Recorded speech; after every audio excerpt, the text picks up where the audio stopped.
जय गुरु जी, शुक्राना गुरु जी। सारी संगत को जय गुरु जी। संगत जी, गुरु जी हमेशा हमें आंसर्स देते हैं। हम जो भी सोचते हैं उसका हमें आंसर ज़रूर मिलता है, लेकिन हमें गुरु जी का आंसर कैसे समझना चाहिए। तो चलिए आपको एक आंटी जी का सत्संग सुनाती हूँ, जिसमें उन्होंने बहुत अच्छे से बताया है कि गुरु जी के आंसर्स कैसे समझते हैं और गुरु जी हमें आंसर्स कैसे देते हैं। तो चलिए आंटी जी का सत्संग सुनाती हूँ। संगत जी, ये मेरा चौथा सत्संग है। संगत जी, शिवरात्रि से पहले मेरी तबीयत बहुत ज़्यादा ख़राब हो रही थी। ठीक ही नहीं हो पा रही थी मैं। कोई दवाई काम ही नहीं कर रही थी और उन्हीं दिनों मेरे पास गुरुजी एक पोस्ट कंटिन्यू बार बार भेज रहे थे कि तेरे पर बहुत बड़ा कष्ट आया था। गुरुजी ने वह कष्ट तेरे तक आने ही नहीं दिया। पर उस समय मुझे कुछ समझ ही नहीं आ रहा था। मैंने गुरुजी को 6 तारीख रात को बोला कि गुरुजी प्लीज़ मुझे ठीक कर दो। मेरे पास ठीक होने के लिए एक ही दिन बचा है और 8 को महाशिवरात्रि पर मुझे आपके पास बड़े मंदिर आना है। मैं यह सब बात बहुत दुखी होकर गुरुजी के स्वरूप के सामने बोल रही थी। संगत जी, उसी समय मुझे याद आया कि थोड़े दिन पहले मुझे एक ड्रीम आया था, जिसमें एक कबूतर मेरे सामने मर जाता है और वह कबूतर बहुत बुरी तरह मरता है, जिसमें उसके सारे पंख सब टूट जाते हैं। संगत जी, तब मुझे समझ आया कि बार बार मेरे पास वह पोस्ट क्यों आ रहा था। गुरु जी ने मेरे पर जो भी कष्ट आना था, मेरे ड्रीम में आकर खुद उन्होंने अपने ऊपर ले लिया और उसके बदले मेरी बस थोड़ी सी ही तबीयत खराब की। फिर मैं सो गई थी।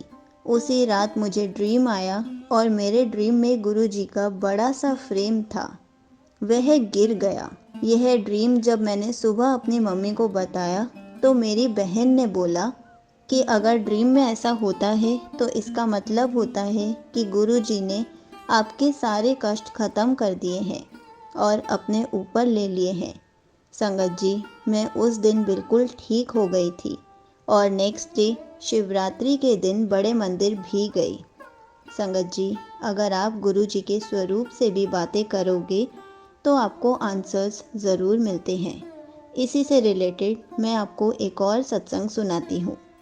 मेरे पास अभी 4-5 दिन पहले गुरु जी का पोस्ट दोबारा आने लग गया कि तेरे ऊपर बहुत बड़ी बला आई थी, गुरु जी ने तेरे तक आने ही नहीं दी। मैं फिर सोच रही अब क्या बला आई है, पर मैंने इतना ध्यान नहीं दिया। संगत जी, उसी रात को मुझे ड्रीम आता है कि हमारे घर सत्संग हो रहा है और गुरुजी खुद आए हुए हैं। जब गुरुजी चले जाते, सत्संग खत्म हो जाता है, तो मैं अपने पास एक गुरुजी का पॉकेट स्वरूप रखती हूँ। हमेशा वह स्वरूप फट जाता है अपने आप। गुरुजी ने मेरे कष्ट फिर से ले लिए मेरे ड्रीम में आकर। संगत जी, मुझे चीज़ें इतनी जल्दी समझ में नहीं आती। गुरुजी मुझे या तो ड्रीम के ज़रिए समझाते हैं या सत्संग के ज़रिए समझाते हैं। आंटी जी का सत्संग यहीं समाप्त होता है। संगत जी, ऐसे हैं हमारे गुरुजी। जब हमें कुछ समझ में नहीं आता तो गुरुजी हमें वो पोस्ट के थ्रू या फिर ड्रीम में आकर दर्शन देकर समझा कर जाते हैं, ताकि हम इफ़ और बट में ना पड़ें, हम सोच में ना पड़ें। गुरुजी हमें सारे आंसर्स खुद दे जाते हैं। गुरुजी कभी कभी हमें आंसर्स सत्संग के थ्रू भी देते हैं, ताकि हम उनके आंसर्स को समझ सकें। इसलिए हमें गुरुजी के आंसर्स को हमेशा समझते रहना चाहिए, रिलेट करते रहना चाहिए। जय गुरुजी, शुक्राना गुरुजी।